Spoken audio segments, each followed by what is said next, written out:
Next, on your Retiree TV Morning Show, Tampa Mayor Jane Castor joins us one-on-one with lessons learned following our brush with Hurricane Ian. 2 more weather systems are brewing. Tiger TV is tracking the tropics with ABC Action News' Gregg D. And peace before the storm. The scene in Tigerland just days before Ian. Your Tiger TV Morning Show starts right now.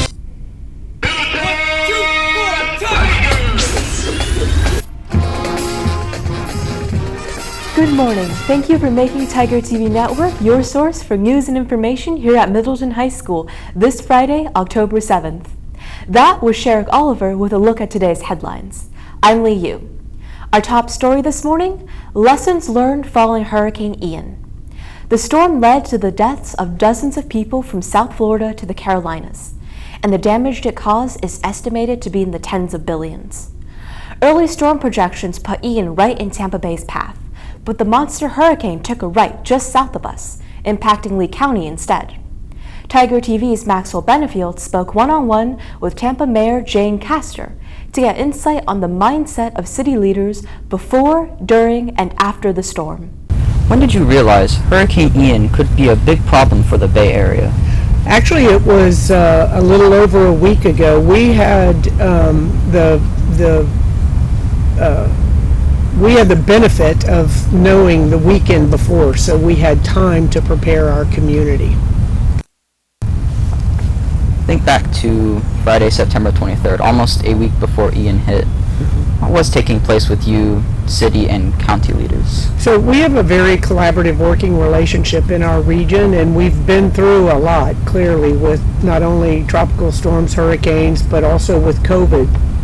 So we work very well together on the state, regional, county, and local level. So having those conversations about activation decisions, evacuation decisions, all of those are a collaborative effort between the county and the city. So you've worked for the city for decades. Do you remember when the plan was put in place to make Hillsborough County schools a shelter option? You know, for as long as I can remember, the schools have been a shelter option. You know, I was with the Tampa Police Department for 31 years, so I've been in public service since 1984, and I always remember our schools being shelters, but I couldn't say the exact year. All right. Are schools the only shelter option for us here? No, there are a lot of shelters. You know, if you just look at the term very broadly of shelter, it's a place that people can go for safety during the storm. And so what we have sort of changed our approach when we tell people that they need to evacuate certain zones. We tell them you don't have to go out of state. You can go inland and shelter with family, with friends, you know, go to a hotel. There are a number of different options that you have, and the schools being sort of a last resort of a shelter. We always use that adage that you can hide from the wind, but you need to run away from the water. So you need to be physically removed from the water damage.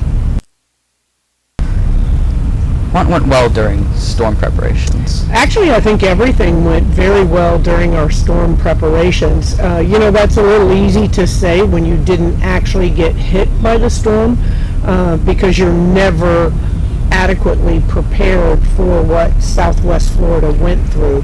But as a region and as a state, we learn lessons from every single storm, and we add that to our response playbook. So I think that we did very well in sheltering, in communication with our residents and keeping them up to date on the storm, and then our preparations for the storm, and then response after the fact. Thanks, Maxwell and Mayor Castor. There are 2 other systems churning at this hour. Tiger TV's Antoine Brown is following that story with ABC Action News' Gregg D. Antoine? Thank you. Joining me today is Gregg D, a meteorologist from ABC Action News here in Tampa. Thanks for joining us. Thank you for having me. Now that Hurricane Ian has passed us, knowing what you know now, what makes Ian different from other hurricanes you've experienced? By far, it's a storm surge. The storm surge with this storm was just incredible. The videos that we're getting from Fort Myers and the Sanibel area of the rising waters, just incredible. We think maybe 15 to 20 feet of storm surge, maybe more in some places. This could be some of the highest storm surge we've ever recorded on this side of Florida. It's very rare to get a storm surge like this and a storm like this, and I think this is one that we're really going to be studying a lot, as it really changed the way that a lot of people here in the western coast of Florida look at hurricanes. You're now tracking 2 other systems. Tell us about those. So yes, we are looking at 2 more systems, and I'll show you where they are.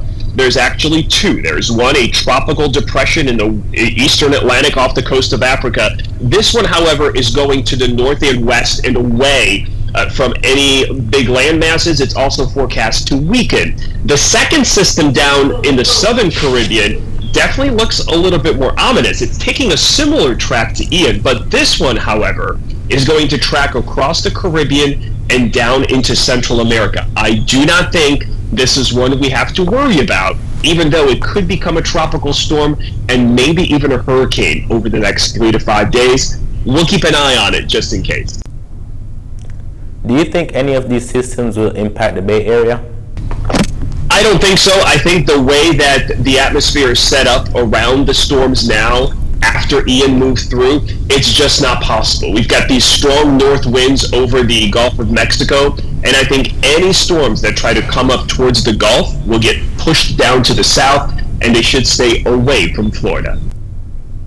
We still have 2 months left in the hurricane season. Do you have any concerns for the Tampa Bay area? I would still watch the rest of October very carefully. Now, we can get some storms in the Gulf of Mexico in October, and those could be a concern for Tampa Bay. But Ian has made the waters in the Gulf colder, which makes it a lot more difficult to get a strong storm because hurricanes feed off of warm ocean water. So in terms of a big storm, I'm not as concerned as I was before Ian. Gregg D, thank you for joining us this morning. Tigers, you can watch Gregg D Monday through Friday on ABC Action News here in the Tampa Bay area. It is an ABC affiliate. You can also follow his report on abcactionnews.com. I'm Anton Brown. Now back to the studio. Thanks, Antoine. There was a sign of peace before the storm. This family of ducks were seen waddling just outside the 200 building Saturday, September 23rd, just days before Ian was set to make landfall. The mama duck and her 7 ducklings paused for just a second to give us a quick glimpse. That's our show for this morning. Join us again, same time, same place, same channel. Until then, I'm Lee Yu. Have a great rest of the day in the land of the mighty tigers.